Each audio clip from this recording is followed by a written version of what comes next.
Chapter 4. What would you do if I bit you? The next day, as I was about to copy the assignments Miss Mozart had written on the blackboard, panic struck. In my backpack, I found that my notebook had been almost entirely drunk. All the homework I'd done for Monday, Tuesday, Wednesday, Thursday, and Friday had vanished. Was it a warning from Dracula? He had no doubt tracked me down and would soon show up at the school. My thoughts switched from Carmilla to ways I might escape from the old ink drinker. I could not think of anything unless I moved very far from here, but convincing my parents to move would be next to impossible. You're as white as a ghost. Something wrong? It was the first time Carmilla had spoken to me. My ears became red. I made a superhuman effort to smile at her. All things considered, I still had a chance. Jonathan and Max were out of the race. Carmilla didn't want them. I have a crush, I said. Ah, then there's nothing to worry about. It's a nice illness. No need for a cure. She didn't even ask me who I had a crush on. Maybe she didn't care. So I played my last card. No room for mistake. What would you do if I kissed you? I asked. I was actually thinking, what would you do if I bite you? Unfortunately, the 3 o'clock bell started ringing. Carmilla gathered her things and shot to the exit like a rocket. What about an answer to my question? I ran after her. She had no right to drop me like that.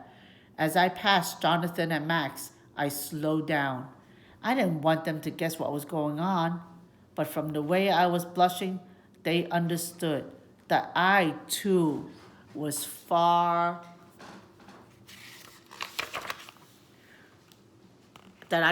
faring poorly. I heard them laughing behind my back. In the street, I spotted Camilla's coat. She was turning the corner near an apartment building. I had to move as fast as lightning bolt to catch her. If I didn't, I'd be spending a dreary weekend waiting for Monday to arrive. I sprinted and caught up a little, but Carmilla was running like Cinderella at the ball when the clock struck midnight. Where was she going? At the rate she was moving, she'll soon be out of town. Before I could catch up, she disappeared into the cemetery. I ran after her through the gates. A shiver shot up and down my entire body. Dracula was somewhere around. And there she goes.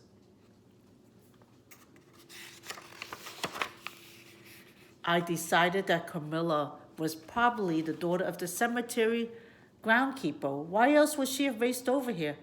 I found my courage and rang the bell of the groundskeeper's house. The place looked old and dilapidated. A disheveled man opened the door. A threadbare cap covered his head and he was hunched over. What do you want? He asked. Sir, I would like to see Carmilla. She left something at school. Carmilla? Who's that? I realized that Carmilla did not live here.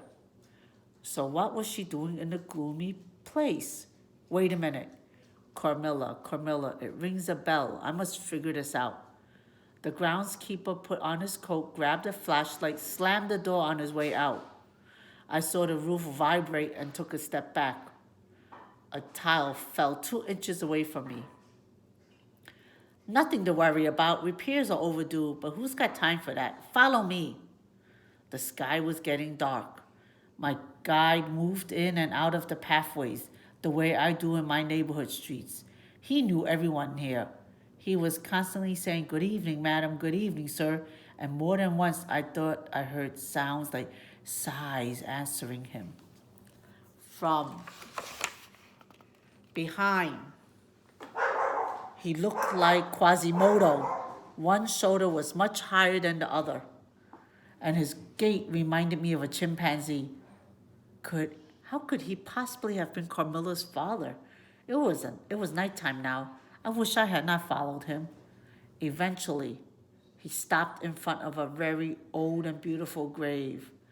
I knew it well, since it was there when we first met that Dracula had passed on to me his taste for ink. It's here, Camilla, Camilla, what an odd first name. Before I could say a word, the groundskeeper turned and limped off. At the end of the pathway, he vanished into the darkness. I turned toward the ink bottle. I turned toward the ink bottle shaped grave and found myself face to face with a freshly painted mailbox. A label was glued on. Miss Carmilla, care of Mr. Draculink.